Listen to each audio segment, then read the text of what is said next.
साल था 1859 और तारीख थी 27 अगस्त। अमेरिकी व्यापारी एडविन ड्रिक को एक मैसेज मिला जिसे पढ़ने के बाद वह अपना आपा खो बैठे। मैसेज में लिखा था, अपना कर्ज चुकाओ, हार मान लो और घर को लौट चलो। एडविन ड्रिक रोक ऑयल की तलाश कर रहे थे। यह एक तरह का भूरे रंग का कच्चा तेल होता है। पश्चिमी पेनिसिल्वेनिया की जमीन पर इस तेल के बुलबुले देखे गए थे। ड्रेक का इरादा इस रोक ऑयल से केरोसिन यानी मिट्टी का तेल निकालने का था, जिससे लैंप जलाई जा सके। उस जमाने में लैंप जलाने के लिए व्हेल से निकाले जाने वाले तेल का इस्तेमाल होता था और वो धीरे धीरे महंगा होता जा रहा था। हालांकि मैसेज मिलने के कुछ समय पहले ही एक खुदाई के दौरान तेल मिल गया था और जब यह तेल बाहर निकला था तो इसका दबाव कुछ इस कदर था कि जमीन से 21 मीटर ऊंचाई तक का इसका फव्वारा पहुंच गया था। इस घटना और रोक ऑयल की खोज से व्हेल मछली की जान तो बची ही, बल्कि दुनिया का नक्शा ही बदल गया। तेल की खोज के साल भर बाद ड्रेक को जिस जगह पर तेल मिला था उसके कुछ किलोमीटर दक्षिण में जो बदलाव देखे गए, इससे पता चला कि दुनिया किस दिशा में आगे बढ़ रही थी और आगे क्या होने वाला था। न्यूयॉर्क टाइम की एक रिपोर्ट के अनुसार 1864 में पेंसिल्वेनिया के पिटहोल सिटी में जब तेल की खोज हुई, उस समय वहां दर्जनों मील के दायरे में 50 लोग भी नहीं रहते थे। लेकिन तेल की खोज के साल भर के भीतर ही पिटहोल सिटी में 10,000 लोग रहने लगे। 50 से ज़्यादा होटल, देश के व्यस्ततम डाकघरों में से एक पोस्ट ऑफिस, 2 टेलीग्राम सेंटर और दर्जनों चकलाघर तक खुल गए। बदले हालातों में वहां कुछ लोग अमीर हो गए, लेकिन पिटहोल सिटी एक असली अर्थव्यवस्था की दूसरी जरूरी शर्तों को पूरा नहीं कर पाई। नतीजा यह हुआ कि पिटहोल की चमक साल भर के भीतर ही फीकी पड़ गई।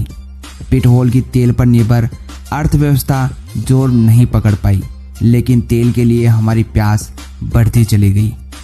अब तो हालात ऐसे बन गए हैं कि यह कहा जा सकता है कि दुनिया की इकोनॉमी तेल से चलती है और तेल विश्व की ऊर्जा आवश्यकता की 1/3 मांग पूरा करता है। यह कोयले से ज़्यादा है और परमाणु, पनबिजली और गैर परंपरागत ऊर्जा स्रोतों की संयुक्त क्षमता का 2 गुना है। तेल और गैस बिजली की हमारी ज़रूरत की 1/4 मांग को पूरा करता है। इतना ही नहीं, यह प्लास्टिक सेक्टर के लिए कच्चा माल भी मुहैया करवाता है। इसके अलावा ट्रांसपोर्ट सेक्टर तो इसी पर निर्भर है। एडविन ड्रेक को यह लगा था कि गैसोलीन कौन खरीदेगा, लेकिन कंबोस्टन इंजन ने उसके इस सवाल का जवाब भी दे दिया। कार से लेकर ट्रक, मालवाहक जहाज से लेकर जेट विमान तक, वो तेल ही तो है जो हमारी दुनिया चला रहा है। इसमें कोई हैरत की बात नहीं है कि यह तेल की कीमत ही है जो संभवतः दुनिया की सबसे महत्वपूर्ण कीमत है।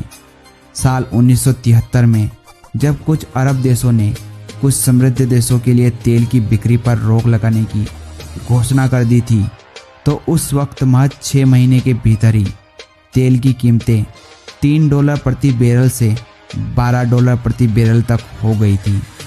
इस घटना के बाद दुनिया भर में आर्थिक सुस्ती का माहौल देखा गया। साल 1978, 1990 और साल 2001 में तेल की कीमतों के बढ़ने के बाद अमेरिका में मंदी आ गई थी।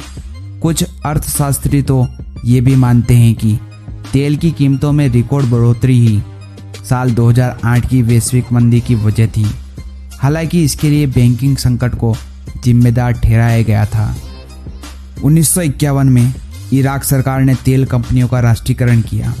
अंग्रेजों ने विरोध किया, यह हमारी कंपनी है। इराक ने जवाब दिया, यह हमारा तेल है। बाद में दशकों के दौरान पूरी दुनिया में इस तर्क को दोहराया गया। तेल के क्षेत्र में कुछ देशों ने बहुत अच्छा किया। सऊदी अरब धरती पर सबसे अमीर देशों में से एक है। इसके लिए बड़े तेल भंडार को धन्यवाद करना चाहिए।